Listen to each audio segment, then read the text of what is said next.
What's up, guys? Welcome back to another video. In this video, we're going to be going over the different lifts that you have to put your various street sections in. I'll have it laid out here in two different segments for the base, two different segments for the asphalt. This is done specifically because when you have a certain section of base in your streets, especially if it's over 3 inches, you can't put down over the 3 inches of rock, get your proper compaction without doing it in different lifts, various lifts and various layers.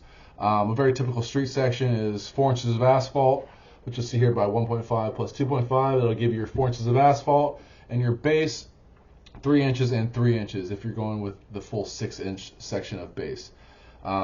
Reason being, it's very hard to get compaction on a surface that's over 3 inches thick. It's just kind of a standard that's followed when you're putting down base and asphalt. So in our example here, we have a 6-inch section of base. This 6-inch section is going to be put in layers of 3. So you'll put your 3 inches down on your level surface, or if you have a 2% grade, you'll put your 3 inches down of rock, compact that fully to 95% or greater. You'll have your soils tech typically test that, make sure that you're at the proper compaction, the proper water saturation as well. Things we'll get into in later videos. But once you get that 3 inches down, then you can drop the other 3 inches of base to get your full 6. Compact that to your 95% or greater, and that'll give you your 6-inch section. Same goes with asphalt. Asphalt's a little different because there's various sizes of rock that you use when you're doing a street. On the bottom section here, the 2.5-inch section, you're going to actually put in 3/4 inch rock. It's a thicker rock, gives you a stronger structural section for the road to lay on, and then you'll put in an 1.5 inch. They call it a cap.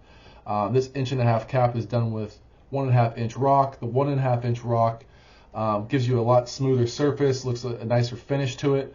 So typically you do that on the top section here after you give your 3/4 structural section on the bottom of it. Again, this is done so you can get proper compaction. Doing it in 2 layers allows you to do so. So you'll compact the bottom layer, the 2.5 inch layer here, here at 95% or greater. Soils Tech will test that, and then you'll go to your cap, ensure that that is also compacted at 95% or greater, and that's when you know you'll have your proper section from base to asphalt. There'll be tests along the way from the inspector as well as the soils tech to ensure that you're putting it in properly, and that's going to be a very strong street, one that'll last a long time and withstand the traffic that's going to be hitting it day to day. So thank you, and stay tuned for the next one.